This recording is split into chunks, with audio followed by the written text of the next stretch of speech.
Right, I'm just going to mock up the position of these pipes now so I can get the solenoid, the flow sensor on. So obviously that's going to be inserted into the HLT. I'm going to come out, take a turn, and this is directional. You can see the little arrow there, so we need to make sure the water's going to flow in the correct direction. As I said, we're just doing this loose now. We'll tape them up and do them properly later. Okay, so on there, then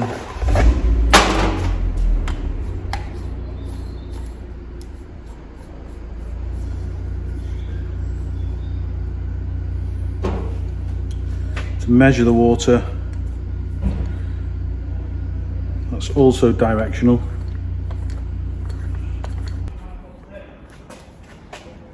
Okay.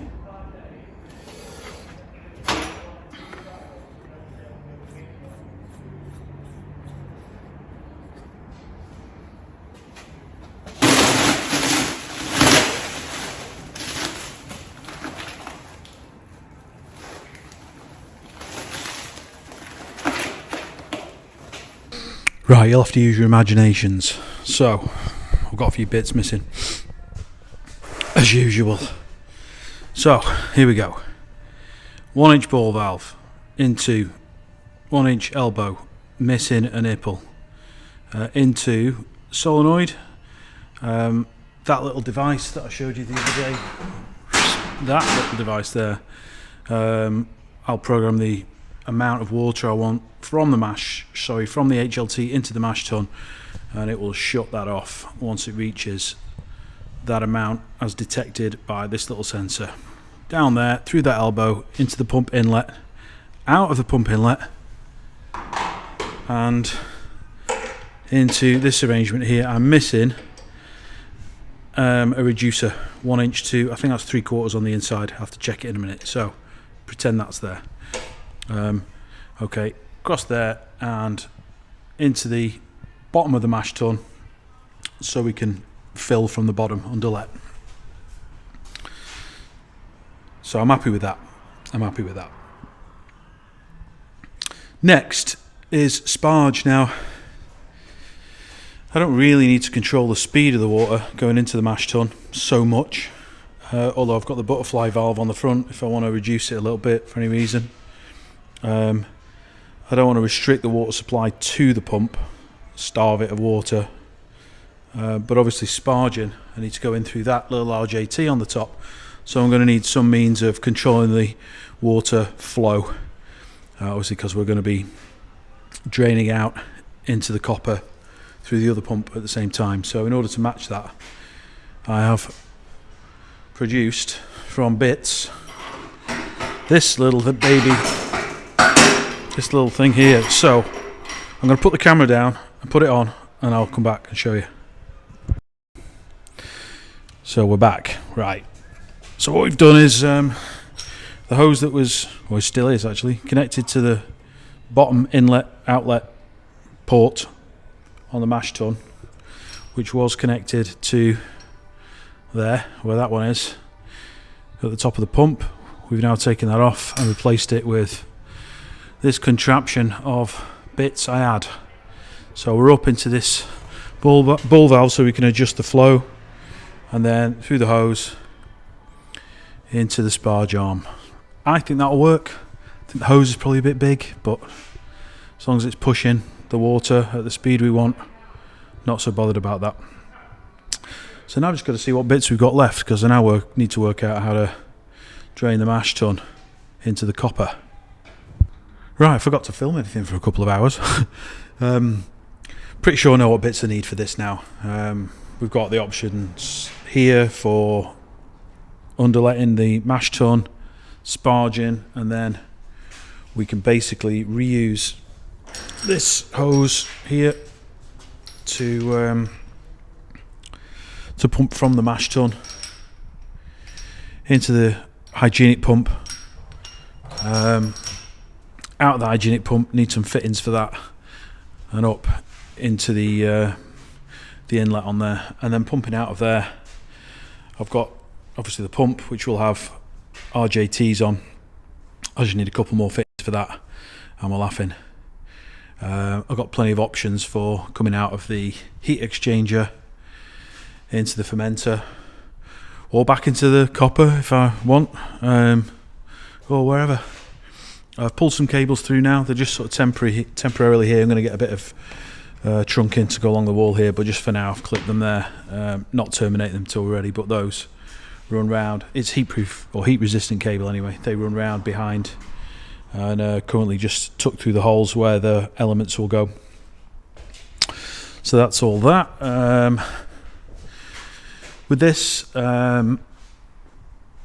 all done, but sort of friction fit, but that's good enough. They're not going anywhere. I need some of that foil gap tape to go down all the edges, just to make sure we've not got any little air holes. Occasionally I can see a bit of daylight through it, but it's pretty good. Sunday morning. Actually, it's lunchtime Sunday. Had a little job to do. Putting a satellite dish up, one of the local sports clubs, so went to give him a hand with that because I'm good with wires. Just having a little wander before we go to the unit, so I've got not much I can do today. I've ordered all the bits last night, a couple of suppliers I found online with reasonable value. A company called Milky Fittings, love that name, don't you? Milky Fittings. They do dairy and brewery sanitary fittings, so I've ordered the RJTs from them. I know there's other places, but they were just easy to find. He's relatively local as well, so we'll hopefully receive those in the next few days. Ordered some couplers and some other bits and bobs, so we can get the remainder of that tank drilled next weekend, and we're ready to water test then as soon as we've got this little panel built. Our electrician will be in touch shortly, I'm sure. Won't you win? He's going to come and do the test for us, so no major hurry. We don't need to plug anything in for another week or so, but as you might have seen yesterday, we're looking pretty close now. I think it's 2 weekends work, I would think, possibly minus the painting of the floor, the epoxy, which is I'm not looking forward to, but it needs to be done. So in other news, I got called a moonshiner last week. There was a comment on one of the YouTube videos, I think it might be episode 6 maybe, a guy who's written a very, very long comment, which I enjoyed reading. I had to read it a couple of times. His view is that it's both chemically and enzymatically not possible to make ale using a single temperature mash. Comments? I'd love to know your thoughts. Well, my entire homebrewing career so far has all been a lie.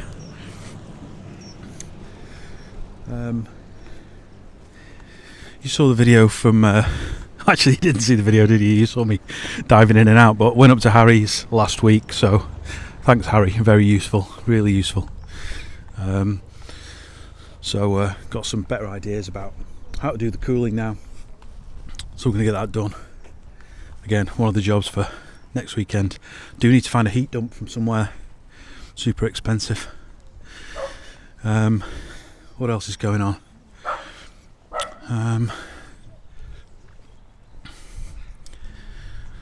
Yeah, I had a few chats with a couple of other YouTube brewing, home brewing guys. Rick Shaw, hi Rick. Looking forward to maybe saying hello at some point. Maybe doing a bit of something together. A couple of US based YouTubers as well been in touch to say hello. They're watching the channel, so nice to know there's people around the world actually finding us. So we've not made a thing yet. Anyway, let's go in. I'll show you this panel. So if you've been watching our friend from Retford's panel build and recent videos, prepare to be underwhelmed. Bear in mind, this is really only to control the temperature of the hot liquor tank, so it doesn't need to be particularly fancy. I've put it in an oversized enclosure really so that we've got some flexibility if we want to add things to it later. So far on the front, all we have is the STC 1000, which will be used in heat only. There's also going to be an on-off switch to switch the pump on and off. I was planning to control it with this, and I thought actually, as well as the heating element that is, and I thought actually it's probably not smart if it reaches temperature, 6 in the morning before we're here. It's going to kill the pump as well, and I want the pump to run constantly, so we're going to power the pump separately. I'll still do it through a relay, so there's no live connections at the front of the panel. So okay, I think that's all I can do for today. Just sorted the signal inside out now. So on the 12 volt output of the power supply, we've got 2 wires in parallel, these 2 reds. One will go off to the switch on the front of the panel once that's closed. So those 2 will be connected together when the switch is on. We'll energize the relay 12 volts through this coil, and then return to the negative contact or negative terminal on the power supply. The other parallel 12 volt supply goes into the back of the STC through the relay, and that, which is detecting the temperature when it thinks it needs heat. Signal down here into this relay, through the coil, energize, switch these contacts over and back to ground there. So I think it's the top contacts, I'll have to meter it through. I think the top contacts, the live and neutral, will be what's fed out of the bottom here, and the power supply in with the live into the top of the circuit breaker, neutral on the common bar, and all the earths together on the terminal on the right. So dead simple. Right guys, I think that's it for the weekend. I'm gonna get home, get some Sunday lunch made, a couple of beers, put my feet up, ready for work tomorrow. Just wanted to say thanks to everyone for watching. I'm not doing all the click the like button, subscribe thing. It annoys me, so I don't want to impose that on you, but I do appreciate everybody that's followed. Thank you. We're gaining more followers than we're losing, so that's a good thing, I guess. I think sometimes the content's a bit kind of stuck together. I don't set out to spend the day in here thinking about what video to make. What you see is what we did basically. So sometimes they're interesting, sometimes they're boring, I guess. But if there's anything you want to see, just let me know. Drop a message in the comments or contact me some other way. Anything you want to see or any questions. We'll probably do a Q&A at some point. I'm getting a lot of questions in the comments and on other social media channels. People saying, are you going to do a Q&A? I thought that was what the popular kids did. That's not me, is it? But very happy to do something along those lines if people think it's a good idea. So that's it guys. Enjoy your weekend.